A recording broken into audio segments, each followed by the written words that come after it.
আসসালামু আলাইকুম রহমতুল্লাহ। Home tutor একাডেমিতে তোমাদের জানাই স্বাগত। সুপ্রিয় শিক্ষার্থী, আশা করি তোমরা ভালো আছো। আজ আমি তোমাদের সাথে আলোচনা করব 2025 শিক্ষাবর্ষের নবম দশম শ্রেণীর গণিত বিষয় নিয়ে। তোমরা যদি এই গণিত বিষয়ে ধারাবাহিক ভিডিও পেতে চাও, অবশ্যই চ্যানেলটিকে সাবস্ক্রাইব করে রাখবা। তাহলে আজকে আমাদের মূল আলোচনা বিষয় মূলত হচ্ছে দ্বিতীয় অধ্যায় সেট অফ ফাংশন নিয়ে মূলত কি করব আলোচনা করব। তাহলে এখানে আমাদেরকে কি বলতেছে যে সেট শব্দটি আমাদের সুপরিচিত, যেমন ডিনার সেট, স্বাভাবিক সংখ্যার সেট, মূলের সংখ্যার সেট ইত্যাদি। আধুনিক হাতিয়ার হিসেবে সেই সেটের ব্যবহার ব্যাপক। জার্মান গণিতবিদ জর্জ ক্যান্টর সেট সম্পর্কে প্রথম ধারণা ব্যাখ্যা করেন। তিনি অসীম সেটের ধারণা প্রদান করে গণিত শাস্ত্রের আলোড়ন সৃষ্টি করেন এবং তার সেটের ধারণা সেট তত্ত্ব নামেই কি ছিল পরিচিত ছিল। আর এই অধ্যায়ে সেটের ধারণা ব্যবহার করে গাণিতিক যুক্তি ও চিত্রের মাধ্যমে সমস্যা সমাধান এবং ফাংশন সম্পর্কে সম্যক ধারণা দেওয়া হবে। তাহলে এখানে কি বলতেছে যে এই অধ্যায় শেষে শিক্ষার্থীরা কি কি জানতে পারবে সেই বিষয়গুলো এখানে বলা আছে। তোমরা একটু এখান থেকে পড়ে নেবে যে আসলে তোমরা এই অধ্যায় শেষে কি কি জানতে পারবা। আমরা মূল আলোচনায় যাচ্ছি যে হচ্ছে কি সেট। তাহলে সেট কাকে বলে? তাহলে বাস্তব বা চিন্তা জগতে সুসংজ্ঞায়িত বস্তুর সমাবেশ বা সংগ্রহকে আমরা কি বলবো? সেট বলবো। যেমন নবম দশম শ্রেণীর বাংলা, ইংরেজি ও গণিত বিষয়ে 3টি পাঠ্য বইয়ের সেট, অর্থাৎ এই নবম দশম শ্রেণীর যে তোমার বাংলা, ইংলিশ এবং গণিত আছে, এই 3টা পাঠ্য বইকে একত্রে আমরা কি বলতে পারি? একটা সেট বলতে পারি। তাহলে প্রথম 10টি বিজোড় স্বাভাবিক সংখ্যার সেট এবং পূর্ণ সংখ্যার সেট, বাস্তব সংখ্যার সেট ইত্যাদি। তাহলে সেটকে সাধারণত ইংরেজি বর্ণমালার বড় হাতের অক্ষর, যেমন দেখো এ বি সি বা এক্স ওয়াই জেড দ্বারা প্রকাশ করা হয়। তাহলে সেটকে সবসময় আমরা প্রকাশ করব ক্যাপিটাল লেটার দিয়ে।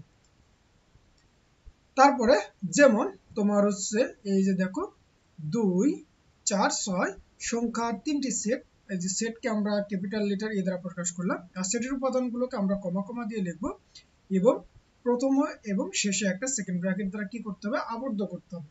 কেননা আমরা সেটের সংজ্ঞায় কি পড়ছি যে এটা কি হবে? একটা সুসংজ্ঞায়িত বস্তুর একটা সমাবেশ হবে বা সংগ্রহ হবে। এই কারণে তাকে অবশ্যই সেকেন্ড ব্র্যাকেট দ্বারা কি করতে হবে? আবদ্ধ করতে হবে। তাহলে সেটের প্রত্যেক বস্তু বা সদস্যকে আমরা উপাদান বা কি বলতে পারি? এলিমেন্ট বলতে পারি। যেমন বি একটা সেট এবং তার উপাদান বা এলিমেন্ট হচ্ছে এ, বি। তাহলে বি সেটের উপাদান হচ্ছে এ এবং বি। তাহলে উপাদান প্রকাশের চিহ্ন হচ্ছে ইপসাইলন বা বিলংস টু। তাহলে এ বিলংস টু বি মানে হচ্ছে এই যে বি সেটের একটা উপাদান হচ্ছে এ। তাহলে পড়া হয় কি? এ বি এর একটা কি সদস্য বা এ বিলংস টু বি। আবার একইভাবে বি বিলংস টু বি মানে হচ্ছে বি হচ্ছে বি সেটের একটা উপাদান, তার মানে কি বি বি এর কি হবে? একটা সদস্য বা বি বিলংস টু বি। উপরে সি, অর্থাৎ বি সেটের সি কোনো উপাদান নাই, তার মানে কি তাকে আমরা লিখবো যে C not belongs to B. অর্থাৎ কেননা আমরা বির মধ্যে কোনো সি উপাদান ছিল না, এই কারণে এটাকে দিচ্ছি হচ্ছে নট বিলংস টু। অর্থাৎ সি বি সেটের কি নয়? সদস্য নয়, অর্থাৎ C doesn't belongs to B.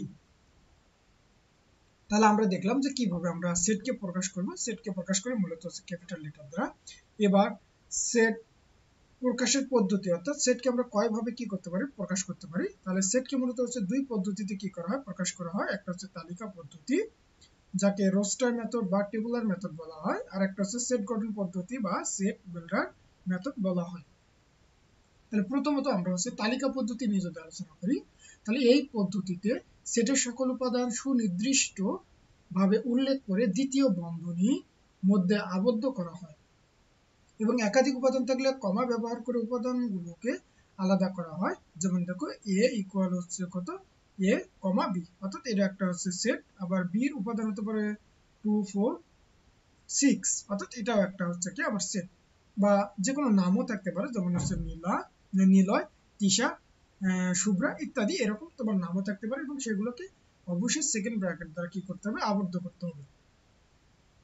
এবার তারপরে আমরা দেখি যে সেট গঠন পদ্ধতি। এখানে কি বলতেছে যে এই পদ্ধতিতে সেটের সকল উপাদান সুনির্দিষ্টভাবে উল্লেখ না করে উপাদান নির্ধারণের জন্য সাধারণ ধর্মের উল্লেখ থাকে, যেমন যে a equal a such that x স্বাভাবিক বিজোড় সংখ্যা, অর্থাৎ x এর এখানে সকল স্বাভাবিক আমরা কি নিতে পারি, বিজোড় সংখ্যা নিতে পারি। তারপরে b equal x such that x নবম শ্রেণীর প্রথম 5 জন শিক্ষার্থী, অর্থাৎ এখানে b এর মান হবে প্রথম 5 জন শিক্ষার্থীর নাম। তাহলে এখানে এই যে ডট মানে হচ্ছে কি, একে বলা হয় এরূপ যেন বা সংক্ষেপে যেন বা সাচ দ্যাট বোঝায়। তাহলে যেহেতু এই পদ্ধতিতে সেটের উপাদান নির্ধারণের জন্য শর্ত বা নিয়ম দেওয়া থাকে, এই কারণে একে আমরা হচ্ছে রুল মেথডও বলা হয়। তাহলে আশা করি তোমরা বুঝতে পারছো যে সেটকে আমরা দুই ভাগে ভাগ করব, একটা হচ্ছে তালিকা পদ্ধতি আর একটা হচ্ছে সেট গঠন পদ্ধতি। এবার দেখো এখানে একটা উদাহরণ দেওয়া আছে। কি উদাহরণ, যে a ইকুয়াল 7, তারপরে অর্থাৎ 7, 14, 21, 28 সেটটি সেট গঠন পদ্ধতিতে প্রকাশ করা। তাহলে আমরা যদি এই সেটের উপাদানগুলোকে একটু ভালোভাবে লক্ষ্য করি, দেখো আমরা এখানে 7, 14, 21, তারপর 28 এগুলো কি দেখতে পাচ্ছি, প্রত্যেকটাকে আমার 7 দ্বারা কি যায়, ভাগ যায়, এবং যেটা কি এই 28 এর থেকে কি হবে, অবশ্যই সমান অথবা ছোট হবে। তাহলে এখানে প্রত্যেকটি উপাদান 7 দ্বারা বিভাজ্য এবং 7 এর গুণিতক এবং 28 এর বড় নয়।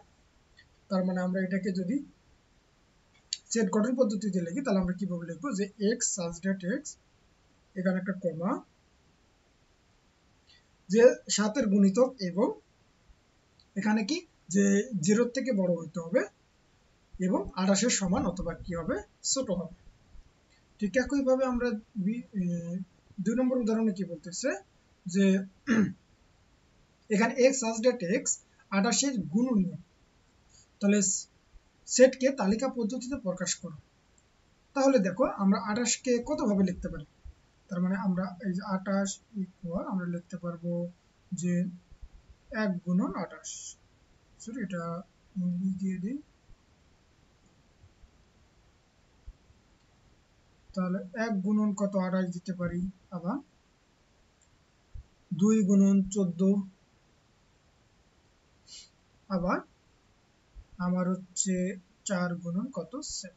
তাহলে এখানে আমরা কি কি পাচ্ছি, দেখো যে 1, 2, 4, 7, 14, 28, অর্থাৎ এগুলোই হবে 28 এর গুণনীয়ক। দেখো সেগুলো 28 এর গুণনীয়ক হচ্ছে 1, 2, 4, 7, 14, 28। তাহলে নির্ণয় সেট কি হবে, অর্থাৎ এই উপাদানগুলোকে জাস্ট করে সেকেন্ড ব্র্যাকেট দ্বারা কি করব, আবদ্ধ করব। তাহলে আশা করি তোমরা এতটুকু বুঝতে পারছো। এবার উদাহরণ 3 কি বলতেছে, যে x such that x ধনাত্মক পূর্ণ সংখ্যা এবং x স্কয়ার লেস দেন 18, অর্থাৎ পূর্ণ সংখ্যা কোনগুলো, আমরা পূর্ণ সংখ্যাকে মূলত কি দ্বারা প্রকাশ করি, দেখো পূর্ণ সংখ্যা মূলত হচ্ছে z দ্বারা প্রকাশ করা হয়, অর্থাৎ 0 plus minus 1 plus minus 2 plus minus 3 এরকম করে ডট ডট করে চলতে থাকবে। কিন্তু এখানে বলছে হচ্ছে ধনাত্মক পূর্ণ সংখ্যা, অর্থাৎ আমরা 0 নিব, প্লাস 1 প্লাস 2 প্লাস 3, অর্থাৎ এগুলোকে আমরা নেব। তাহলে ধনাত্মক পূর্ণ সংখ্যা মানে হচ্ছে দেখো তো 1 2 3 4 5, অর্থাৎ এইরকম এই সংখ্যাগুলোকে নিলাম। আর যদি পূর্ণ সংখ্যা শুধু বলতো, তাহলে আমরা 0 সহ সকল ধনাত্মক ঋণাত্মক সংখ্যাকে আমরা কি বলি, পূর্ণ সংখ্যা বলি। তাহলে এখানে দেখো আমাকে কি করতে হবে, যে এই পূর্ণ সংখ্যার উপর বর্গ করে আমার 18 থেকে কি হইতে হবে, ছোট হইতে হবে। তাহলে আমরা দেখো 1 এর উপর বর্গ করলে আমার 1, অবশ্যই এটা 18 থেকে ছোট, 2 এর উপর করলে 4, 18 থেকে ছোট, 3 এর উপর করলে 9 এবং 4 এর উপর করলে 16। তার মানে কি, তাহলে আমরা 1 2 3 4, অর্থাৎ এই 4টা পূর্ণ সংখ্যার জন্য আমার শর্তটা খাটতেছে, কারণ আমাকে বলেই দিছে যে এই পূর্ণ সংখ্যার উপর স্কয়ার করে অবশ্যই সেটা কি হতে হবে, 18 থেকে ছোট হতে হবে।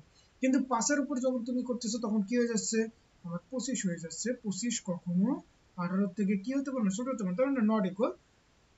এই কারণে আমার কি, যা 18 এর চেয়ে বড়, সুতরাং শর্ত অনুযায়ী আমার পূর্ণ সংখ্যা কি কি হবে, 1 2 3 4, অর্থাৎ নির্ণয় সেট হবে 1 2 3 4। তাহলে আশা করি তোমরা এতটুকু বুঝতে পারছো। এরপর দেখো এখানে একটা কাজ দেওয়া আছে, এখানে কাজে কি বলতেছে, যে c ইকুয়াল -9 -6 -3 3 6 9। তাহলে সেটটিকে সেট গঠন পদ্ধতিতে কি করে প্রকাশ করে। তো চলো আমরা এই সমাধানটা একটু দেখে নিই। তাহলে এখানে দেখো সমাধানে আমার যে উপাদানগুলো দেওয়া আছে সেগুলো তোমরা প্রথমত আগে লিখে নিবা এরকম করে।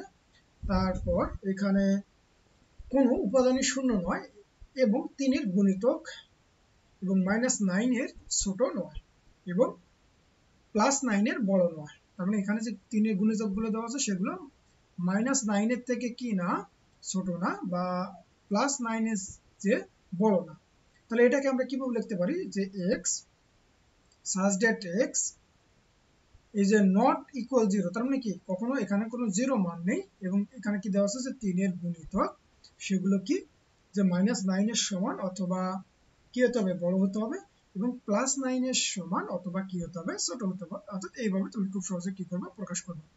এবার তারপরে খতে কি বলতেছে যে y such that y পূর্ণ সংখ্যা এবং y কিউব তোমার হচ্ছে কি লেস দেন ইকুয়াল 18। অর্থাৎ পূর্ণ সংখ্যা আমরা আগেই দেখলাম যে পূর্ণ সংখ্যাকে আমরা হচ্ছে z দ্বারা প্রকাশ করি, তার মানে 0 সহ সকল ধনাত্মক ও ঋণাত্মক সংখ্যাকে আমরা কি বলবো, এটা হচ্ছে 2। সরি এটাকে একটু যদি ভালো করে দিই তাহলে আমার কত হবে 2, তাহলে +-3 +-4 এরকম ডট ডট করে চলতেই থাকবে। তার মানে এগুলো হচ্ছে কি সকল পূর্ণ সংখ্যা।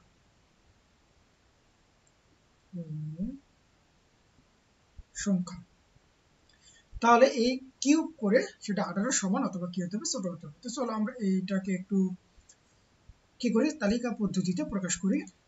তাহলে আমরা এই যে দেখো যে দেওয়া আছে আমার এইটা, তাহলে এখানে আমরা কি জানি যে পূর্ণ সংখ্যার সেট মানে হচ্ছে কত 0 +-1 +-2 +-3 +-4 এবং ডট ডট করে চলতেই থাকবে। তাহলে আমাদের অ্যান্সার কি হবে যে দেখো এখানে তুমি যদি কার উপরে এই যে +3 এর উপরে যদি কিউব করো, +3 এর উপরে কিউব করলে আমার কত আসবে, তার মানে নিশ্চয়ই হচ্ছে কি আসবে 27 আসবে। তার মানে আমরা তো 27 তো নিতে পারবো না, তাহলে আমার 2 এর উপর আচ্ছা 2 এর উপর করলে কত আসবে, 2 এর উপর করলে কিউব করলে আমার আসে হচ্ছে কত 8, আর 3 এর উপর কিউব করলে কত আসবে আমার হচ্ছে 27। তার মানে কি এখানে তো 27 তো আমার বড় হয়ে যাচ্ছে, তার মানে নিশ্চয়ই এখানে এই 3টা কি হতে পারে না। তাহলে এই 3টা এখানে মূলত হবে না, এখানে সর্বোচ্চ 2 পর্যন্ত হবে। তাহলে তোমরা এতটুকু একটু কারেকশন করে নিবা যে এদিক সকল তুমি 2 এর উপর করলে 8, তার মানে নিশ্চয়ই আমার 18 থেকে কি আছে ছোট আছে, আবার 1 এর উপর করলে 1, আর এদিক যত -1 তুমি দাও না কারণ সবগুলো সেগুলো কি হবে 18 থেকে ছোট হবে। তার মানে এটাই হবে তোমার হচ্ছে উত্তর। তাহলে আশা করি তোমরা এতটুকু বুঝতে পারছো।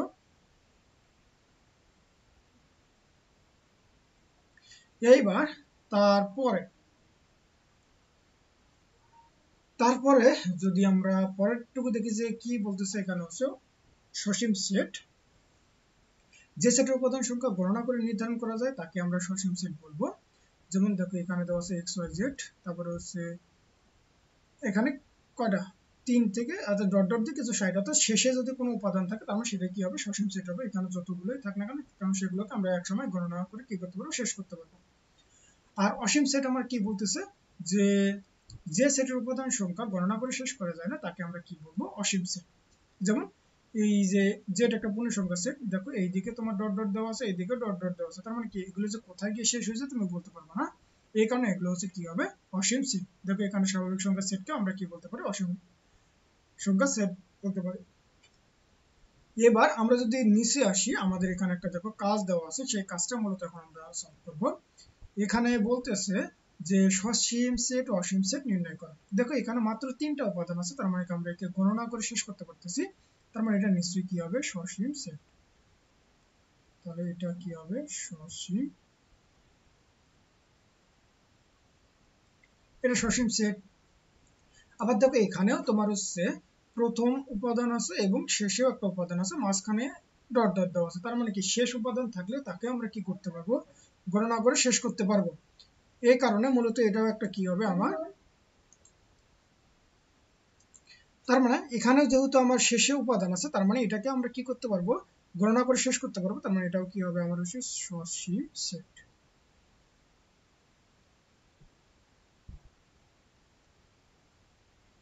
সসীম সেট। এবার দেখো আমরা গ নম্বরটাতে আমরা কি দেখতে পাচ্ছি যে এখানে ডট ডট দেওয়া আছে, তার মানে কি এখানে আমরা এই উপাদানগুলোকে কখনো গণনা করে কি করতে পারবো না, শেষ করতে পারবো না। এই কারণে এটা কি হবে আমার অসীম সেট।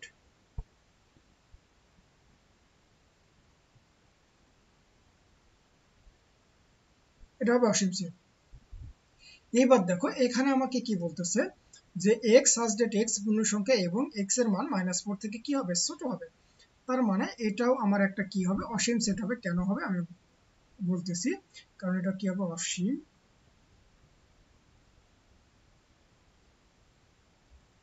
সেট। কেন অসীম সেট হবে, আমাদের পূর্ণ সংখ্যা সেটগুলো কি ছিল, যে জেড ইকুয়াল ছিল মূলত হচ্ছে ডট ডট ডট, মনে করো যে এখানে -2 -1 0 1 2 3 এরকম ডট ডট করে চলতেই ছিল। দেখো এখানে 4 থেকে কি হবে, ছোট হবে। ছোট মান তো সকল ঋণাত্মক মান, তার মানে কি সকল ঋণাত্মক মান তো কোথায় গিয়ে শেষ হয়েছে তুমি বলতে পারবে না। এই কারণে এটা কি হবে, একটা হচ্ছে অসীম সেট হবে। আবার পি বাই কিউ, পি ও কিউ পরস্পর সহমৌলিক এবং কিউ এর মানটা অবশ্যই 1 এর থেকে কি হতে হবে, বড় হতে হবে। তার সহমৌলিক মানে হচ্ছে যদি দুইটা সংখ্যার মধ্যে গসাগু, দুইটি সংখ্যার গসাগু যদি শুধুমাত্র 1 হয়, তাহলে দুইটি সংখ্যা গসাগু কত হলে, 1 হলে সেই দুটো সংখ্যাকে আমরা কি বলবো, মূলত এই যে সহমৌলিক বলবো। তার মানে কি, যেমন সহমৌলিক হতে পারে, দেখো হচ্ছে 2 বাই কত হচ্ছে 3, এদের মধ্যে এক ব্যতীত অন্য কোনো সংখ্যা নেই, তার মানে এটা একটা হচ্ছে পারস্পর সহমৌলিক।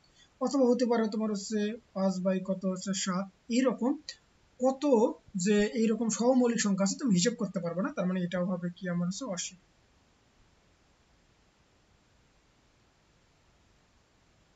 এটা হবে আমার অসীম সেট। এবার লাস্ট আমার আরেকটা আছে যে এখানে 6 নম্বরে, তার মানে এখানে দেখো একটা আমার হচ্ছে কি হবে, যে যে সকল স্বাভাবিক সংখ্যার উপর বর্গ করে 100 থেকে কি হতে হবে, ছোট হতে হবে, বা 100 থেকে বড় হতে হবে, এবং কিউব করে যাতে হচ্ছে 100 থেকে কি হয়ে যায়, এই ছোট হয়। তার মানে এইরকম সংখ্যাগুলো আমার কি কি। তাহলে এখানে আমরা কি করতে পারবো, যে তুমি 10-এর উপর যদি স্কোয়ার করো তার মানে 100 হবে, তার মানে কি, তাহলে সেটা কি হবে, আমাকে এটা 100 থেকে কি হতে হবে, বড় হতে হবে। তার মানে কি আমরা এটা নিতে পারতেছি না। তাহলে এইরকম করে আমরা যদি হিসাব করি, তার মানে এখানে আমরা কয়েকটা মান পাবো। তার মানে এটা কি হবে আমার হচ্ছে, এটাও হবে আমাদের মূলত অসীম সসীম সেট। এটা মূলত কি হবে, সসীম,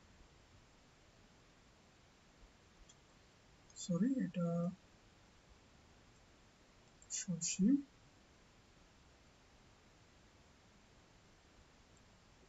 সসীম। তাহলে আশা করি তোমরা এতটুকু বুঝতে পারছো। তাহলে আজকের মতো এই পর্যন্ত। আমি পরবর্তী ভিডিওতে তোমাদের সাথে মূলত ফাঁকা সেট নিয়ে আলোচনা করবো। তাহলে তোমরা সকলে ভালো থাকবে, সুস্থ থাকবে। আল্লাহ হাফেজ।